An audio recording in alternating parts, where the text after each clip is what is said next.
Chapter 4. The Duke and the King. 2 or 3 days and nights went by, and nothing much happened. We traveled at night when it was dark and everybody was asleep. We didn't want anyone to see Jim and ask questions about him. Then, one morning, just after it was light, I found a little canoe. So I got into it and went over to the side of the river. I was looking round when suddenly 2 men ran through the trees. "Help!" they cried. "There are men and dogs trying to catch us, but we've done nothing wrong." One of the men was about 70 years old. The other was about 30, and they both had very old, dirty clothes. I said they could come with me, and we ran quickly back to the canoe. Back on the raft, we talked for a time, and then the young man said, "My friends, I think I can tell you my secret now. I'm really a duke. My grandfather was the son of the Duke of Bridgewater, but he left England and came to America. When the old duke died, my grandfather's younger brother stole everything and made himself the Duke of Bridgewater." Well, of course, we were all very unhappy for our friend the Duke, but he said, "I'll be happier if you do things for me. Bring me my dinner." So we did things for him, and he liked it. But the old man spoke very little, and he looked unhappy too.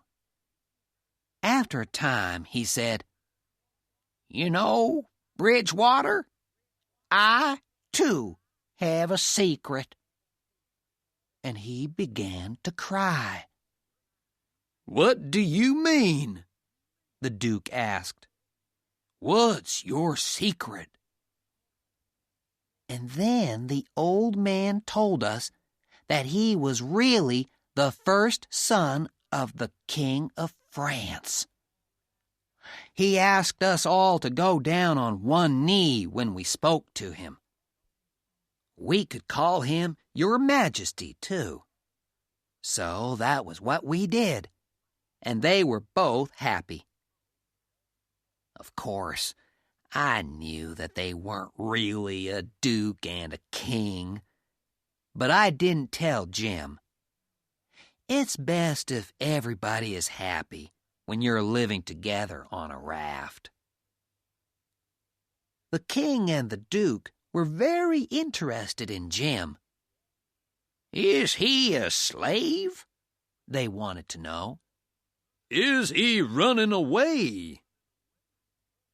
I had to tell them something, so I said that Jim belonged to my uncle and was taking me to my family in New Orleans. "Well, we'll travel down river with you then," said the king. "We'll have a fine time together." So the 4 of us went on down the river. But Jim and I didn't like those 2 men.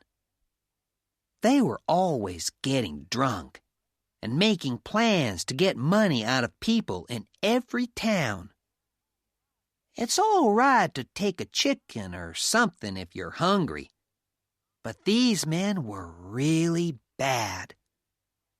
Jim and I decided to get away from them as soon as we could. It wasn't easy, because they wanted to be with us all the time. Then one morning, the king went off into a town and told us to wait for him. We waited all morning, and he didn't come back. So the Duke and I went into town to look for him. We looked all afternoon, and in the end, we found him in a bar, drunk. And then he and the Duke began to fight about some money. Now we can get away from them, I thought. I turned and ran back to the river. "Quick, Jim!" I shouted. "It's time to go!" But there was no answer. Jim wasn't there. I ran into the woods, crying and shouting Jim's name. But there was still no answer. Just then a boy came along. "Have you seen a slave?" I asked him, and I described Jim. "Why, yes," the boy replied. "He's a runaway slave. I heard all about it in town. A family called the Phelpses have got him now. An old man in a bar told Mr. Phelps that there was a runaway slave on a raft down by the river. He said he hadn't got time to take the slave back himself. So Mr. Phelps gave him $40, and they went down and caught the slave this afternoon. The Phelpses are going to take him back to his owner, and they'll get $300 for him." I knew those two men were bad. I asked the boy where the Phelpses lived, and he said it was a big white house a little way down the river. I began to make plans to get Jim back. First, I took the raft and went down to a little island. I hid the raft under the trees and lay down to sleep. Before it was light, I went off down the river in the canoe. When I thought I was near the Phelpses' place, I stopped, got out of the canoe, and went up to the house. Suddenly, a lot of dogs ran out. They came from everywhere, and they made a terrible noise. A woman about 50 years old ran out of the house with some little children behind her. She was smiling all over her face, and she took me by the hands and cried, "It's you at last, isn't it?" I didn't stop to think. "Yes, ma'am," I said. "Well, what took you so long? We thought you were coming 2 days ago. Your Uncle Silas goes to town every day to meet you. He's there now, but he'll be back soon." She didn't stop talking, and I couldn't tell her that she was making a mistake. "Tell us all about them," she cried. "Tell me everything." I knew then that I had to tell her, but just then she cried, "Oh, here he is! Quick, hide!" And she pushed me inside the house and behind the front door. Then her husband came in, and she asked him, "Has he come?" "No," her husband replied. "Look!"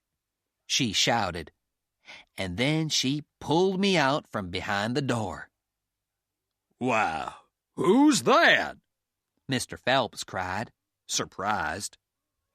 "It's Tom Sawyer," she laughed.